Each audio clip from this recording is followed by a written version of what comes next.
Welcome to another episode of the Life Worth Wasting podcast. I am your host, the one, the only, the Devo, and I am here as always with... Bob, as always. Bob.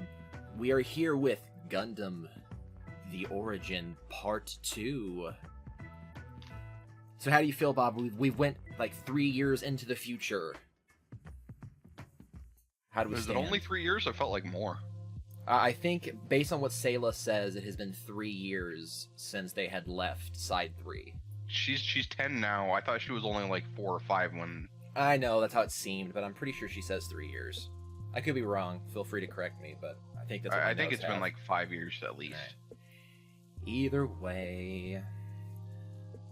This was a good episode, though. I thought this was... Because remember I said, like, I saw footage of them, like, farming or some shit, and it looked super boring? Yep. This was not boring. I mean, this is not full of action. This is not full of, giant robot fights, but it definitely was not boring. I was interested all the way through. Yep. Alright, we'll get started. We open on modern-day France. No, I'm kidding. We open on Spain, as Sayla treats some refugees in a medical tent.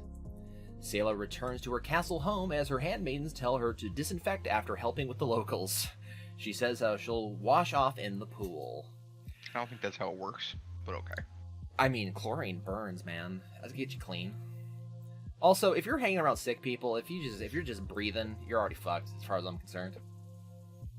It's the reason I'm always wondering, like, how nurses aren't constantly sick.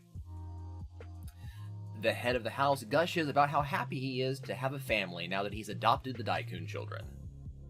Nearby, the elder Rawl tutors Char on the beliefs of his father Zeon. Char zones out as the old man goes into his tinfoil hat mode. I don't like them putting chemicals in the water that turn the friggin' frogs gay. Do you understand that? He's just ranting away, man. He's just beating on that fucking pulpit. Jinba is told that his visitors have arrived to meet with him. Later, after they take their leave, Jinba is confronted by Don Moss for meeting with one of his business rivals and arms dealer. He asks if Jinba is planning an armed confrontation with Side 3. He says that he will not allow such futile plan to continue. So is Don Moss like a mob boss? I don't know. I mean, I don't know, because Don's not actually his name. Don's just what they call him, so I think he's actually a mob boss. Whatever. Doesn't matter. Didn't look it up. Not super relevant. I don't know.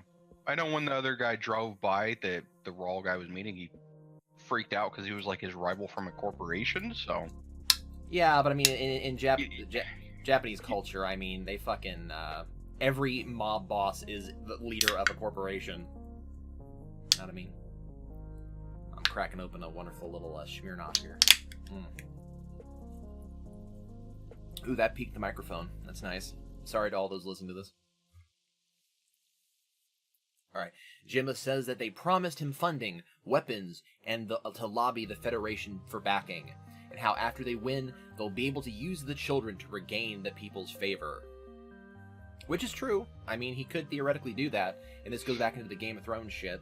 I mean, isn't that every faction's use for the children? I think the zombies just want to kill them. I don't think the zombies care anymore. Well, at first they wanted them. Yes. Now it's just easier to kill them. That. Yeah. Well, obviously. Don Moss says that the children are no longer Daikuns and will not be used for political disputes. He tells Jinba that the arms dealers don't care about his ideals and his dream, just to incite conflict for profits. Which, yet again, true. I mean, it's not like a super secret thing. I mean, that's kind of the whole spiel. That night, Sayla writes to her mother, telling her that they are nearly halfway to their time where they'll meet again. She does the whole moon counting thing. I'm not even really talking about it because it's just not really... It's more like poetic, but it's stupid. During the night, Sayla falls ill, and a doctor rushes to her side. He tells Don Moss that she'll probably come down with just a bad fever, but it could possibly be suffering from the Sahara fever. Which we don't really know what that is, so I don't know the severity of it. Also, this is the future, and I'm sure that most colds can be cured relatively easily. Char decides to sit with her through the night. A few hours pass when Char notices that the guard dogs have gone quiet. Which they didn't establish the dogs, so the dogs going quiet really didn't mean anything to me, because we didn't see them before, as far as I noticed. Mhm. Cut to everyone being shot down by commandos. Don Moss is awoken by a suit of armor entering his room to cut him down. Why do you keep calling him Don Moss? Pretty sure his Because name is Mass with an A. It is Mass, but they pronounce it Moss. Okay. At least in the dub, they pronounce it Moss, so I wrote it Moss just so I wouldn't fuck it up. But if it's Mass, forgive me. I watched the sub, so Okay. I just kind of read it like Mass. Yeah. Although Don Moss sounds better. It does. It does sound better. Yes. Though Moss is massively obese, he avoids the Knight's attacks until he falls out his bedroom window. Oh, what the fuck's up with the dude in the suit of armor? I have no Please. clue. Please, it was Scooby-Doo as fuck. It didn't make any sense. His proportions are all weird. It didn't serve a purpose. Like, if he, like, snuck in, I would understand. But there's commandos outside shooting people. Also, there's no reveal of who the guy in the suit of armor is. It's not even relevant. Yeah, I thought he was gonna, pop out and it was supposed to hide his identity, and he was that fucking big-ass zombie dude who got Yeah, maybe. caught in the explosion, but, I mean, obviously not. Yeah. He's the mountain from Game of Thrones. Yes. Char leads the sick sailor up the castle tower, where he hears footsteps from behind. He and Sayla hide in a nearby window as the knight heads towards what we find out to be Jimbo Rawl's room. Jimba accuses the knight of working for the zombies as he is slayed. For some reason, I kept thinking of that scene in Berserk where Guts goes into the castle and accidentally kills the kid. That's not accidentally. Well, I mean... He straight up murders that He little wouldn't boy. have done it if he knew it was a kid, right? Wasn't Yes, that the he whole would thing? have. He would have. Didn't he feel bad immediately, though? He felt bad, but he still would have done it. I don't know. I don't think he... I mean, he was, like, reacting. Like, he's like, oh god, person, and killed them. I don't think he even knew it was a kid when he did it. Honestly, I don't think Guts would have cared. I don't know. You haven't read the manga, so you can't talk, bitch. That's true. I hate the Sharp. art style. Fuck God. Please don't downvote us for his comments. I am not responsible for what he says. Char and Sayla retreat to the ground floor when Char realizes they are blocked by the sounds of commandos killing the castle's help. He grabs a sword off the wall and continues back up the steps. On their way up the tower, they are stopped by a closed for construction sign that was set up by the knight as a trap. So the knight got his little signs and his little thing, and he set them up in the hall, and then he draped a little piece of fabric just so Char would get in close so he could kill them. Which is confusing because they're actually doing construction on that side of the thing. Maybe he just put it up. I guess. Also, they don't really explain how the tower steps work because they keep going up and down stairs, but you never really know if it's the same tower or a different tower. Yeah, I was wondering that. It's hard to... The layout of that building does not make a lot of sense. I was Also, kind of there's, like how. Go ahead. I was kind of like, how the fuck did the knight get there without anyone hearing him or seeing him? Also, there's like windows boarded up, and some of those boarded up windows lead to hallways. I don't know. He surprises them, forcing them onto a nearby catwalk. Char fights off the knight, stabbing him in the eye, tackling him off the ledge. Cool, I guess. The police are on their way, so the commandos leave without killing the children. They just give up on their mission. Oh god, cop sirens! Everybody get the fuck out. Yay. The next day, the founder of the Yashima group asks to meet with the somehow still not dead Don Moss. He offers to have Moss and the children move to his Texas colony that just happens to be next to Side 3. He believes that the zombies would no longer see Moss and his family as a threat if they'd be willing to live that close. I somehow understand his plan and don't understand his plan. Because you could just be stupid. You know what I mean?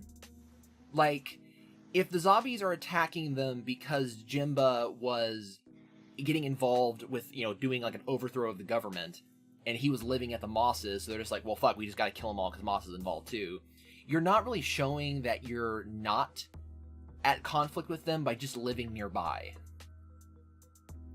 Yeah, but they killed Jimba, so the person who was trying to instigate the meetings and the fucking coup against him or whatever is dead. That's true, but why do you need to move at all then? You know what I mean? Show of force, submission. Show a submission by like, okay, I'll live close to you guys so you guys have more access to me to prove that like I'm not doing anything. That makes more sense, I guess. I'm recording you literally clicking up and down the fucking thing, Bob. Jesus. Oh well. All right. It is believed that the attack of the zombies were provoked by thanks to Jim's meetings with the arms group, blah, blah, blah, blah. We also just happened to meet with Yashima's daughter, Mirai. I can't say that name very well. She was the helmswoman from the original Gundam series. Did you pick up on that? I did not. She becomes Bryce's wife, the captain of the White Base. Okay. Garen tells Cassilia that she's a failure for leaving her dirty work up to the locals and allowing the children to escape. Also, Cassilia is no longer hot and I'm sad. I don't know what happened in just a few years. She got weird looking. So, Harmon takes the top girl lead. We head over to the Eden Club with the scene right out of Cowboy Bebop. And Bob, I have a question for you. You like jazz? Honestly, meh. No? Okay. No. I was a weird, eclectic child that listened to a lot of jazz when I was like 9, so it has warped me so. Stashman sits in the darkness as Harmon sings while wearing a sexy tie. I kind of feel like there was a scene missing here, like she took that tie off of like a businessman while singing and put it on herself. You know what I mean? It does not mesh with what she's wearing. It doesn't fit at all. So I feel like there's a scene missing there. The performance is cut short when a group of drunken Federation soldiers demand to sing karaoke. Stashman stands to knock some heads, tossing one guy into the drum set. Stashman then asks the bartender to wrap his hands so he can mop up the remaining drunks. I love that the bartender's just like, oh yeah, feel free to wreck the place. I don't care, I'll cover it. And Stashman's just like, oh cool, I don't have to hold back then. As they proceed to fucking just destroy their entire stock of alcohol. It's fine. Everything's fine. Everything's fine. I had to turn your volume up for some reason. You're being a little bit low. The fight is broke. Oh, well, hold on. I missed a paragraph here. Stashman lays some fucking fisticuffs on these fools. Someone shatters a bottle over Stashman's head. Bleeding, Stashman grabs him and starts throat fucking him with the microphone. Yeah, he gets into it, man. The fight is broken up by the entrance of Dozel, who came to ask Stashman for a favor. He takes him to a facility where they are testing their new weapon, the mobile suit. Prototype mobile worker. I actually really liked the design of these. I thought they were cool. They were chunky and shit, and they had like the wires and stuff. I liked it. Yeah, I thought it was cool for a prototype. It's definitely meant to look like a prototype too, with fucking no armor on the cockpit and shit like that. But I thought the only part that was a little unbelievable though is that the gun tanks already look so much like the mobile suits end up looking in the future, so the mobile workers looking so much different than a gun tank was kind of hard to believe. On Earth, we're at a spaceport with ships heading to Side 5. We get some unnecessary fan service with Baby Armoro chasing the annoying robot that everyone loves for some reason. There was no need. Yeah, for Haro. There's no need for fucking Amuro to be here. So unnecessary. As the Moz family boards the ship, Char notices that they are being watched from all around. I couldn't tell if that was real or just him being paranoid. It was totally real. It was real? Okay. Harmon meets with Estrella to tell her that Rosella has passed away. Estrella is looking like she is on her own deathbed and remembers the time she spent in the Eden Club, where we get to see little prostitute Harmon wearing her heart earrings. That was weird. Did you notice that? No. You did not notice that in the bar was little prostitute Harmon with her earrings. Is it Harmon or Hamon? I thought it was Hamon. It's Hamon. Why do you keep fucking it up then? Because I'm a fuck up, bro. Disrespect, man. Disrespect. Hamon. It's hard for me to say that. Hamon. See, my nasally voice just fucks up Hamon. She says how she would do anything to spend one more night with her children. It also is revealed to us that all of the letters that Sayla has been writing have not reached her mother. Yeah. Which is fucked up beyond belief. Stashman plays the greatest game of Rock'em Sock'em Robots of all time as he tests the mobile worker that just happens to be fucking blue. Why the blue? I get it. We all get it. It's great though. I mean, I do love that Stashman's totally annoyed and pissed off. Like, motherfucker, you guys don't have any armor on the cockpits. These fucking hands are useless. Sparking, like fucking sparks in my face. Fuck this shit. God damn it. So I do think the idea that the slight like retconning that like the mobile suit as we know it was essentially, you know, helped to be developed by Stashman. He is responsible for everything, which is great. When they arrive on Westworld, as Roger Aznable gives the tour of their Texas Wonderland, I really kept thinking of Westworld every single time they cut to the Texas colony, because it's just a fucking colony in a bubble. Like, that's all it is. Later, Char and Sayla go horseback riding for the first time. Char rides off, leaving the cute-looking Sayla on her doofy-looking pony. They just cute her the fuck up, and it's not right, man. That's not normal. People don't look like that. Sayla is confused when a young man that looks just like her brother rides up to meet her. He says that his name is Char Aznable, the son of Roger Aznable.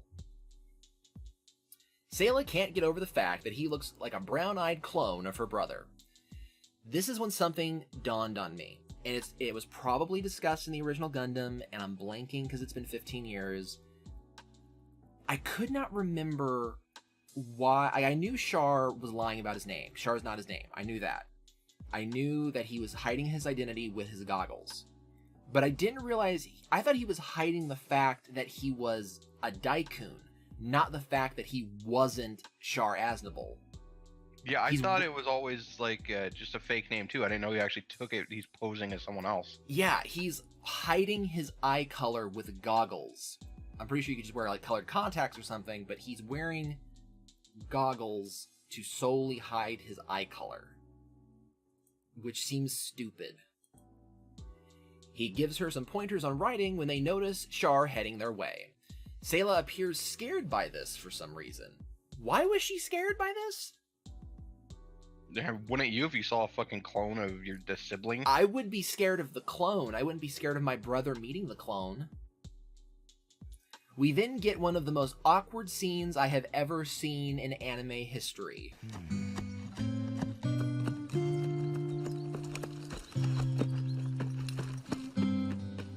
Hi, I'm Edouard Moss. And I'm Char Aznable.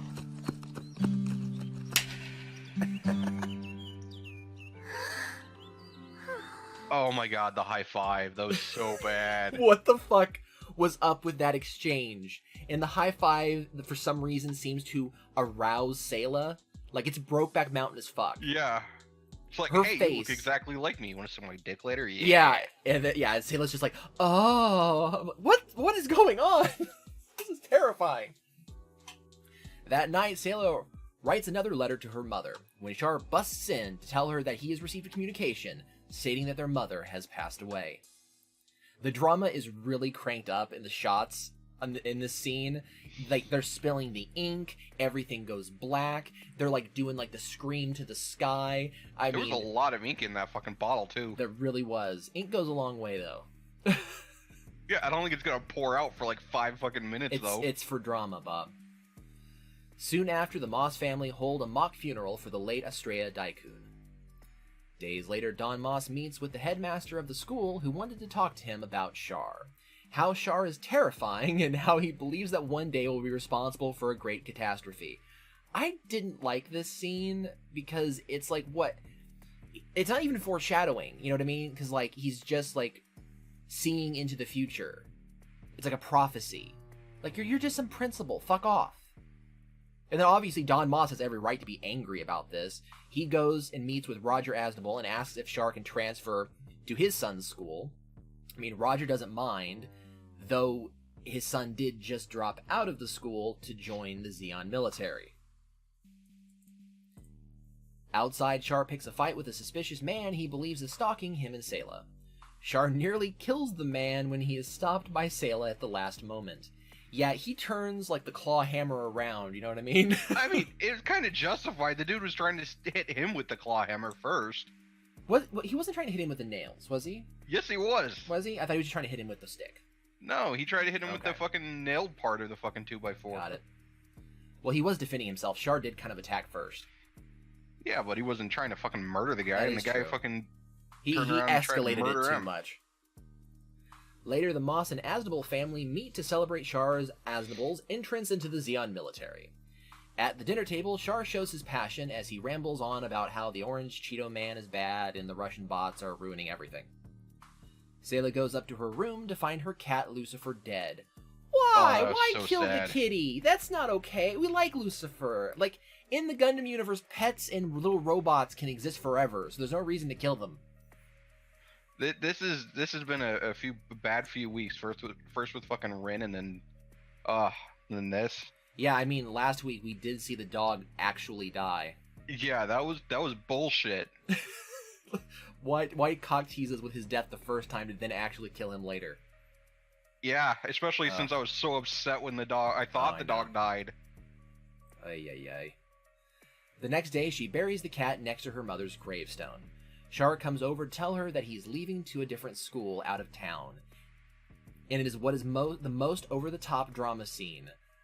I was seriously laughing throughout this entire scene. It was meant to be powerful, but like, there's some of the video being shown right now, but like the dark clouds, the leaves, him turning his back to her coat blowing off into the lake, and she's like, "Don't go!" I was just wondering how and why they would have that weather setting for a colony. I agree. I mean, obviously you need, like water, so you would, make condensation and stuff to make like rain clouds to water crops and things. That makes sense, but you don't need the fucking wind and everything else. How would they even produce that much wind? Do they just have like 4,000 No, think about it though. I mean, stocked up? what creates wind in our world, right? It's the change in temperatures that, cause pressure. So how do you know they're not just doing that inside the colony? It's possible, but you think that heat would fucking like burn everyone alive with the amount required? It's probably in the upper, higher ups of the colony. They can't feel it. I was also confused because I didn't realize this could be a thing where it's different from colony to colony. Because I didn't think the colonies had exposure to the actual sun. Like, I thought it was all fake. Yeah, I thought it was all fucking metal and armor and shit. No, I mean, this Texas one, half of the entire dome is just exposed to the space. That's true. He did say it was originally built to be a theme park, though, so it really is Westworld. Yes, yeah, right. It definitely is Westworld. I wonder, though, think about this, though. How do they make gravity? Is it just that the colonies are so large they can produce their own gravity? I doubt that's the case. Because that was the reason I always thought, the concept of the halo rings was genius. Because, it's the inertia pushing you to the floor that creates the gravity. So then, the colonies don't make any sense. Because I think that's even how it worked in Mass Effect. I think the Mass Effect, colonies spun and pushed everybody to the sides. That's how it works in a lot of stuff for a long-ass time, dude. Yeah, I guess we gotta remember, though, I mean, this is based on a fiction that was created 50 years ago, almost.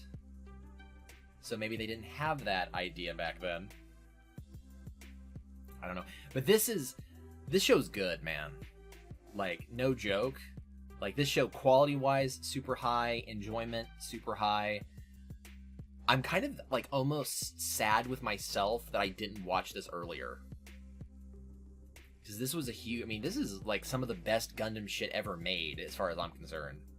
Story-wise. I mean, obviously, actual Gundams are shooting is pretty awesome. But I think, character and story, I'm enjoying this a lot. You just want to suck Char's fucking dick. I'm sorry, Oh, but of course. honestly, this show in particular, I don't like who Char is in these first two episodes. Char's a psycho dick. He's not charismatic Han Solo. He's a psycho dick. I think Stash Man is the fucking king right now. I want to be Stash Man. You ever think that the Char from the original series is actually the Char from this series wearing blue contacts? Oh my Huh? god. He's Huh? pretending to be Aznable the entire time. No. A Daikun. A Daikun the entire... When he's pretending to be himself, pretending to be a Daikun? Yes. My god, there's It's so... brilliant. This is 4D chess, man. It's This is some brilliant. heavy shit. Oh, oof. Well, I'm glad. Yeah, I think everyone will be relieved that we didn't wait an additional week to release this episode. We're going to have it on time with our every other week rhythm. I hope everybody enjoys, if they haven't already seen it, the Halloween episode. There was an insane amount of effort that went into it. It took about like 10 to 12 hours of production. None by me. None by Bob. Bob barely watched the shows, let alone anything. So, all right. I want to thank everybody for listening / watching, and hope to join us for Mobile Suit Gundam: The Origin Part 3. What's Spanish for 3, Bob? Trace. Trace. Gundam: The Origin Trace. All right. Say peace to the people, Bob. See ya.